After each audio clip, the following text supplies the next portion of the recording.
my high school experience of approaching Shakespeare is sitting at a desk, reading alone, or reading silently. It's one of the main factors of what bores kids about Shakespeare.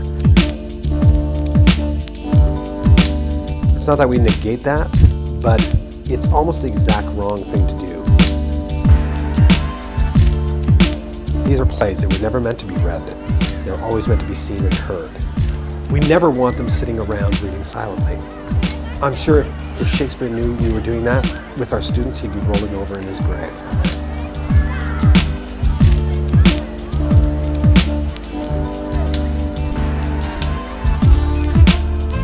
The mandate of the Stratford Festival from the very beginning has always been that it is yes, first and foremost a place that produces great theatre, but also embedded in that mandate from the beginning, from the 50s, has been that it's a place of learning as well. So that not only is it producing great theatre for people to see, but that it is training people and educating people and helping them to learn about theatre and the arts in general. The moment you put students into a show, the air becomes electric, and everybody automatically starts moving to the edge of their seat.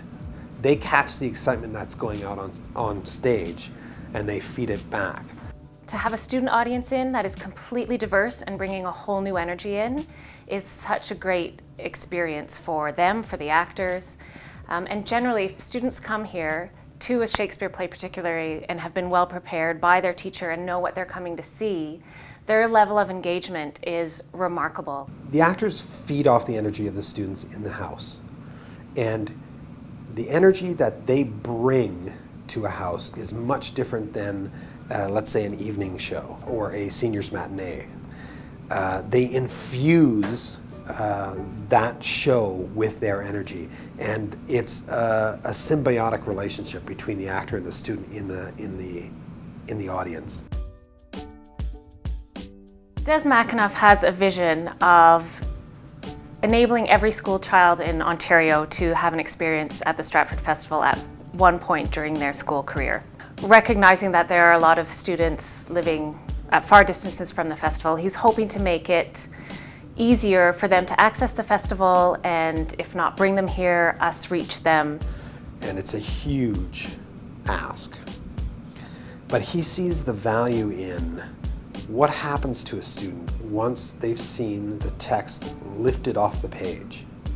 Generally, the really great thing about the festival is that we do have so many student matinees. There are a lot of theatres around the world, the Royal Shakespeare Company even, that they dedicate about 20% of their seats in any given performance to students, but they don't have student matinees in the sense that we do, where the entire audience is filled with students. When they arrive at the festival, there's a number of different options that they have. They can take a tour of the warehouse to see the costume warehouse and the props, so that they understand a little bit of what goes into the backstage of putting together a production. They can take a tour of the festival itself, so they see the building's backstage areas, so they see where the costumers work, where the props are built, how the stage works, the rehearsal areas, the armory. So usually when they come out, they're blown away by the level of spectacle, by the sets, the costumes, and the performance themselves, and coming out feeling that, you know, they understood Shakespeare and that it's still relevant to them, that it's not some old dead white guy, and that they're going to come see something and not everyone is going to be walking around in tights and speaking a language that they can't understand. The biggest program that we have is the Shakespeare School. It's, I think, one of the best programs for students. It's a residential camp where students come from all over the world, not only to study Shakespeare, but to perform it. So in each session, there's an end performance that their family and friends can come to see too. But what they do is they go through the process that we go through in rehearsal. So they learn about the text, they learn the parameters and the rules there is to speaking the text, and how they can make the language malleable. And all the while, they're working with top-notch directors, all of the company members. They're seeing shows every single night. And then at the same time, they're rehearsing and building on the things that they're learning during the day towards an end performance, and it's phenomenal.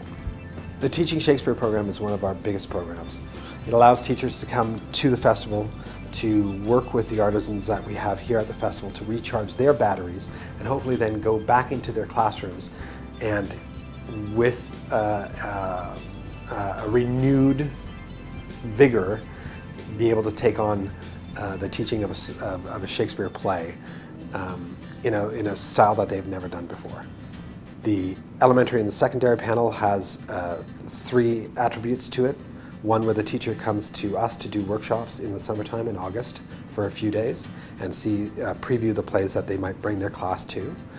The second attribute is when they get back into their class and they've started their unit, we send an artist out to their classroom for 3 visits to help them along their way, and then they bring their students to see one of the productions in the fall.